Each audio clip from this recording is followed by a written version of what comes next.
you've done so much in eye care. You really helped build brands. You've helped to elevate brands. And recently, over the last, well, I guess you could share the amount of time, you created your own brand. And that brand, ROWT. And I want to know, why did you start this magazine? Why did you start this brand? And honestly, we could say it's more than a magazine and a brand. Why did you start this movement? Because movements attract people. And when you look at all the names and all the folks that are tuning in today, clearly you have started a movement. So why did you start this?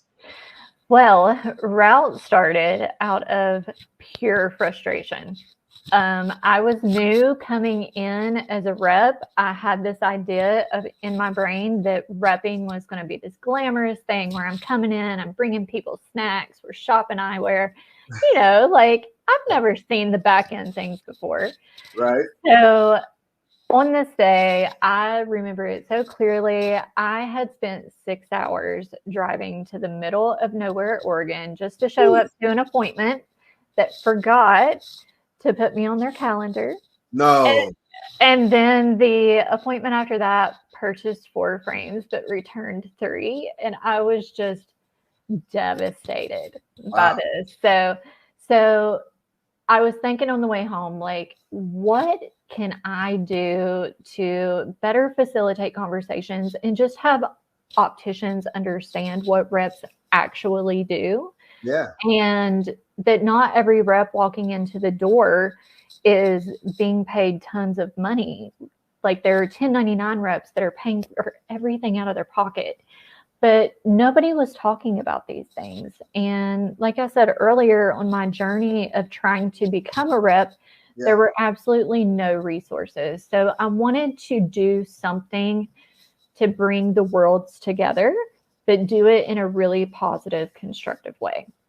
Nice. So I took Instagram, I started as a rep on Instagram, and I really marketed myself, kind of like real estate agents do. I wanted to get my face out there and have people recognize me when I walk through their doors cold calling, so they're not running away and hiding. So I kind of used it selfishly in the beginning, just to have a different talking point and to really get people to open their eyes. But to go back to Instagram, I had found an optician on Instagram that was so passionate about, the industry as well. And her and I clicked so well. We started talking about things. Her name is Chelsea Langton. You can check her out on her page on Instagram, which we can talk about later. But she kind of gassed me up and was like, yes, let's do it. So again, long story short, I love it. The original idea for ROWT was to do a video podcast. We really wanted to sit down, just her and I, have a drink, talk about these taboo topics that nobody was talking about in the industry, and just figure out how we can work better together. You can still see our first episode or 2 on YouTube somewhere in there. But naturally, being ADHD, I kind of snowballed this project into something that was bigger. I am definitely a dreamer.